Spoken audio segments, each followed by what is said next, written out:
তোদের আমি ক্লাসে কম্পারেটিভ ইনকাম স্টেটমেন্ট আর কম্পারেটিভ ব্যালেন্স শিট এই দুটো শিখিয়ে এসেছিলাম।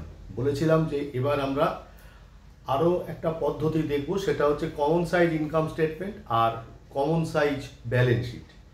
তো এই মুহূর্তে আমি তোদেরকে কমন সাইজ ইনকাম স্টেটমেন্টটা দেখাই। প্রবলেম নাম্বার 5, পেজ নাম্বার 5.22 বলছে from the following information make comparable profit and loss of A and B limited in the term of percentage only. So in the term of percentage only মানে যখন এই comparable state মানে comparable profit and loss percentage only বলবে তখনই জানবি যে common size income statement তৈরি করতে বলছে। তাহলে কমন সাইজ ইনকাম স্টেটমেন্টটা তো আমরা এর আগে তৈরি করিনি। তাহলে কি লিখবো? লিখবো কমন সাইজ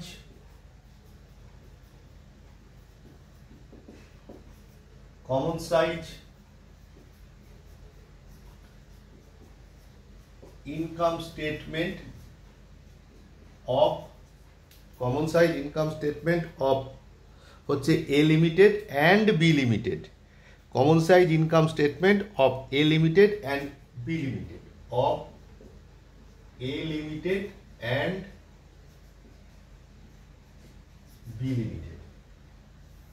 বলে আমরা কি করব? দাগ দিলাম। দাগ দেওয়ার পর এবারে আমরা যেটা করব, দেখতে পাচ্ছি এ লিমিটেড পার্টিকুলারের ঘর। এ লিমিটেডকে আমরা দুটো ভাগে ভাঙবো, বি লিমিটেডকেও আমরা দুটো ভাগে ভাঙবো। কি লিখবো? এখানে লিখবো নোট নাম্বার পার্টিকুলারস। তারপরে কি করব? পার্টিকুলারসের পর হচ্ছে লিখব যে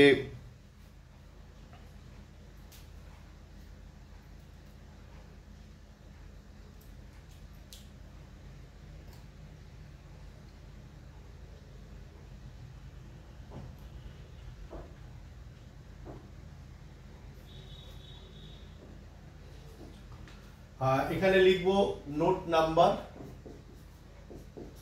এখানে লিখবো এ লিমিটেড।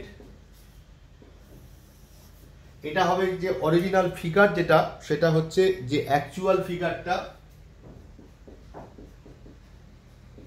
Actual rupees. আর এখানে লিখবো হচ্ছে পার্সেন্টেজটা কি লিখবো? লিখবো পার্সেন্টেজ অফ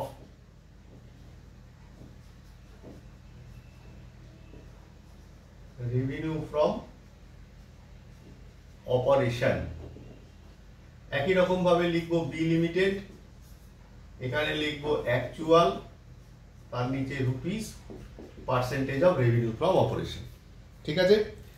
তো এবারে যখন আমরা অঙ্কটা করব, এখানে প্রথম কি আছে? সেলস। তাহলে সেলসে লিখবো এখানে প্রথম কি না রেভিনিউ ফ্রম অপারেশন। কত টাকা আছে? না 15 লাখ টাকা আছে। 1 2 2 3। আর ওখানে সেলস কত আছে? 80 লাখ টাকা রয়েছে। ঠিক আছে? 1 2 3 4 5 6 হলো। এই হয়ে যাওয়ার পর এইবারে কায়দাটা শেখাই। লিখেছি percentage of revenue from operation. এখানে না মানে এই যে রেভিনিউ ফ্রম অপারেশন হয়, এটা কি মূল বেস ধরতে হয়। মানে এখানে আমরা লিখবো 100, এখানেও লিখবো 100। এরপরে দেখ কি রয়েছে? এরপরে রয়েছে কস্ট অফ গুড সোল্ড। তা কস্ট অফ গুড সোল্ড পরে এরপরে কি আসে? এরপরে আসে হচ্ছে আদার ইনকাম, তাই না? এরপরে আসে আদার ইনকাম। তাহলে রোমান 2 লিখবো আদার ইনকাম। কিছু নেই। তাহলে কি করব? এইটাকে ধরে আমরা যোগ করে দেবো, এটাকে ধরে আমরা যোগ করে দেবো। তাহলে যোগ করে দিলে কি হলো?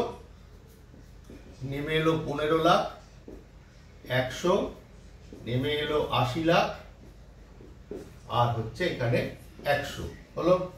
এই হয়ে যাওয়ার পর এবারে আমরা কি করব, এবারে করব 3 নাম্বার এক্সপেন্সেস। লিখলাম 3 নাম্বার এক্সপেন্সেস। এই এক্সপেন্সেস লিখতে গিয়ে এই যে কস্ট অফ গুডস সোল্ড রয়েছে এটাকে লিখবো cost of revenue from operation. আর কি আছে এখানে, ফিনান্স চার্জেস আছে, তাহলে এখানে লিখলাম প্রথম কস্ট অফ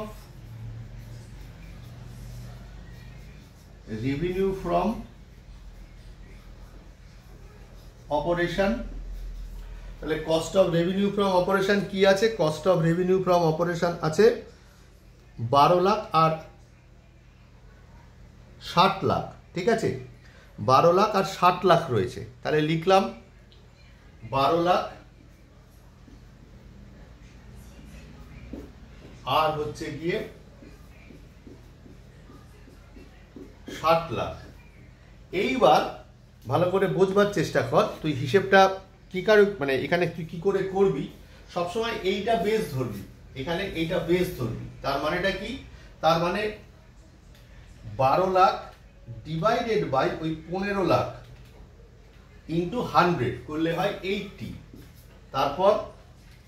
তারপরে হচ্ছে 60 lakh divided by 80 lakh into 100 করলে কত হয় 75, 75। এই হয়ে যাওয়ার পর তারপরে কি আসবে, তারপরে আসবে হচ্ছে ওই ফিনান্স চার্জেস। তা আমরা এখানে কি লিখবো, লিখবো ফিনান্স চার্জেস বা ফিনান্স কস্ট। লিখলাম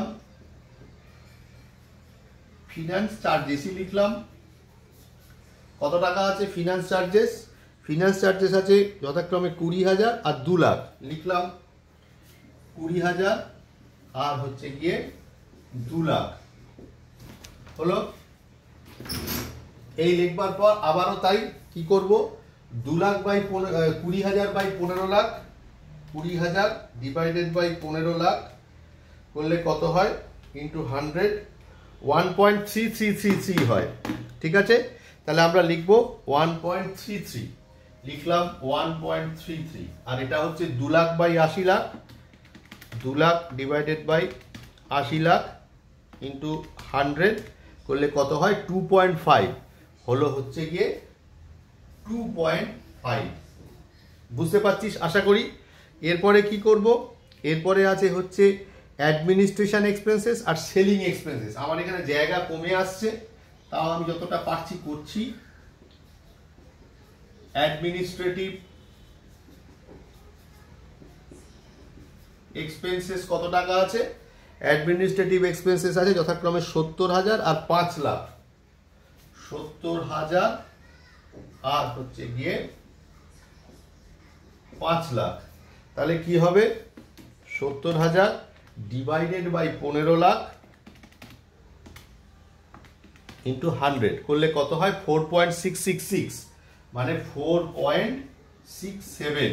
আর এটা হবে 5 lakh by 80 lakh, 5 lakh by 80 lakh into 100 করলে কত হয় 6.25, 6.25। ঠিক আছে, তাহলে ঠিক একই রকম ভাবে আমরা এবারে কি করব, আর লিখবার জায়গা নেই, এবারে লিখব সেলিং এক্সপেন্সেস।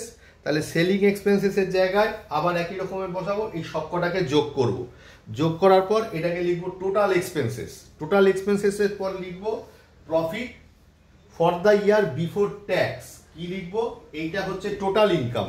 তাহলে এখানে একটু টোটাল ইনকামটা লিখে দিই, লিখতে ভুলে গেছিলাম। এটা 3 নাম্বার না, এটা হবে 4 নাম্বার, এটা হবে 3 নাম্বার, হচ্ছে গিয়ে টোটাল ইনকাম।